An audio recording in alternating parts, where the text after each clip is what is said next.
Welcome, it's Facts You Don't Know. If it's your first time here and you want to find out new facts that will definitely make you smarter and more, well, and first make sure to subscribe and activate the notification bell so you don't miss anything. He'd worked all his life to break the cycle of poverty and misery in which he'd grown up. By the time he reached old age, he was already a millionaire and had given his children and grandchildren everything they could need. However, he pretended to be a gardener to find out if they really loved him or were only with him for the money. And what he discovered caused him the deepest cry in the world. Juan Jose was a well-behaved child. Every day he got up at 4 in the morning to go with his mother to distribute newspapers throughout the city. He was barely 6 years old. Even without the sun rising, he was going his own way to deliver the news on time. While he was taking his route, the mother made the journey to other areas of the city, carrying a girl of just 2 years old in her arms. She was a single mother because the children's father had gone to try his luck in the neighboring country, and they never heard from him again. Rosa was looking for her daily bread in any way possible. When she finished watering the newspaper, she returned home with her children, gave them breakfast, and sent Juan Jose to school. In the morning, she washed clothes that were in the afternoons. She went out with the children to sell the bread that she baked in her humble wood stove. She was illiterate, so she could not support the child much in his academic tasks, but she was a dedicated mother who provided him all the materials that they asked for. If necessary, even paid a tutor to guide him, and especially in mathematics. Juan Jose had learned a lot about numbers and accounts, but quite quickly, because of the sale of newspapers, he had to give change and add if they bought several copies at the same time. Juan Jose was very skillful and hardworking.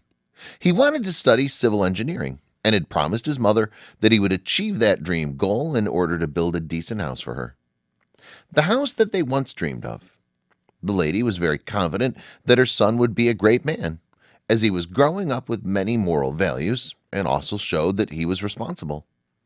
The owner of the newspaper agency contacted a journalist who published the story of Juan Jose as the newspaper boy who wanted to be an engineer. The boy received support from many people and a scholarship in an institute of academic excellence, where he was admitted as an intern, and they gave him a certain amount of money to help his mother.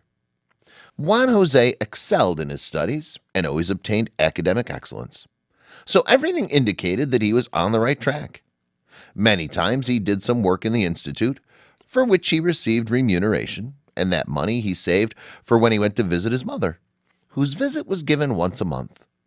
Rosa continued to sell newspapers with her daughter, but she led a more rested life because Juan Jose was always looking for a way to support her financially.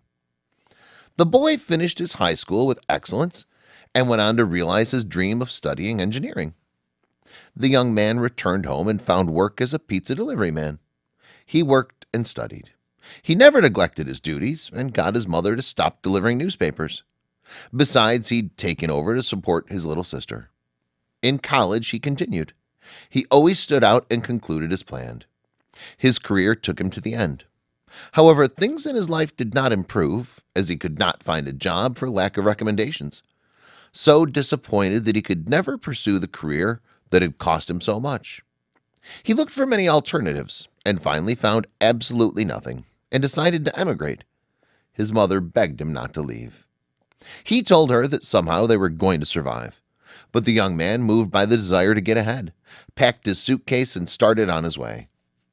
1 month, the lady didn't hear from him, until he managed to settle down and was able to report that he was fine and that he had already got a job.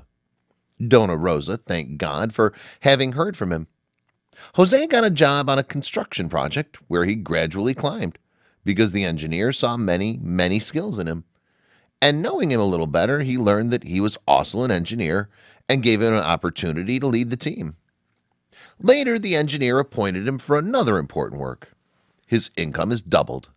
Thus, he was able to send enough money to his mother to live comfortably and build a beautiful house, as they could never have imagined. In the 3rd year in that foreign country, Juan Jose received the offer of his life.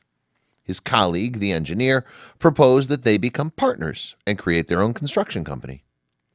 At first, the young immigrant was afraid, but he deposited all his savings in the hands of the engineer.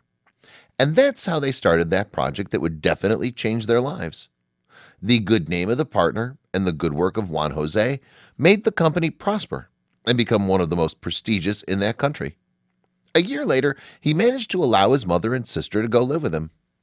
His sister also started working in that company, and at last he was able to fulfill the promise he made to his mother to lift her out of poverty and treat her like a queen, as what she deserved after the years of hardship.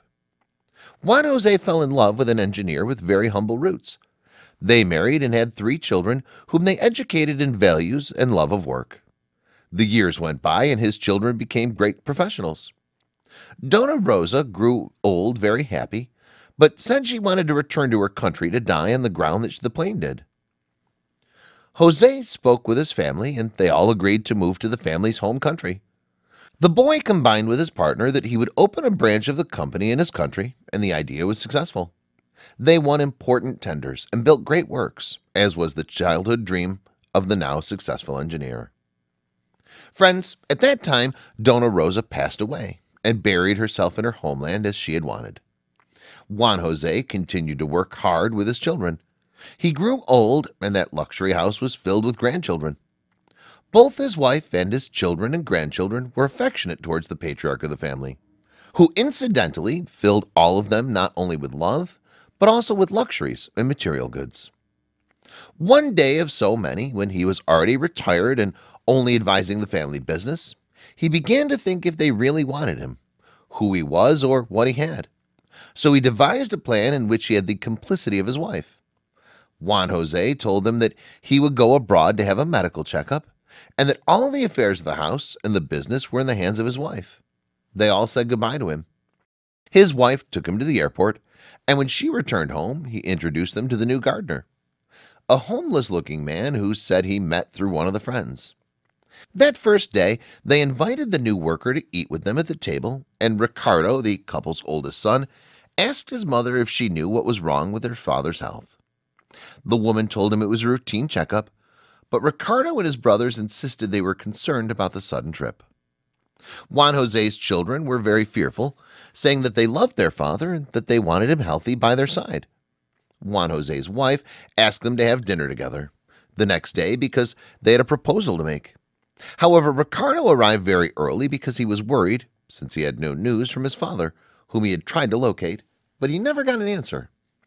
All the children were really alarmed and did not wait without one. But at noon they arrived to question their mother. "My children, I wanted us to meet tonight because I want to tell you that your father is quite ill, and I heard him say that he wants to donate our fortune to a charity. So I want to propose that we prevent him from changing his will." "Mom, are you serious? Dad is sick and you only care about his will? Please, I can't believe it." "You've never been interested," Ricardo replied. "If Dad wants to donate his fortune, then just do it. He already raised us and educated us, gave us tools to work and get ahead in life. So you have to respect his will, and the only important thing now is to ensure his health," said the youngest son. While that conversation was going on, the gardener was cleaning the plants inside the house, and the mother insisted, "But children, we must be practical. If we're going to lose your father, let's not pledge his fortune." "Mom, if I could give my life for him, it varies.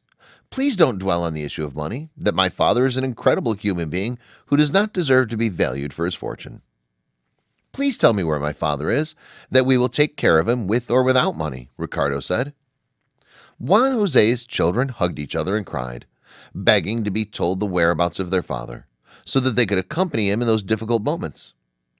The gardener removed his cap and beard and ran to hug his children, who showed him that they loved him for being their father and not for the inheritance he could give them.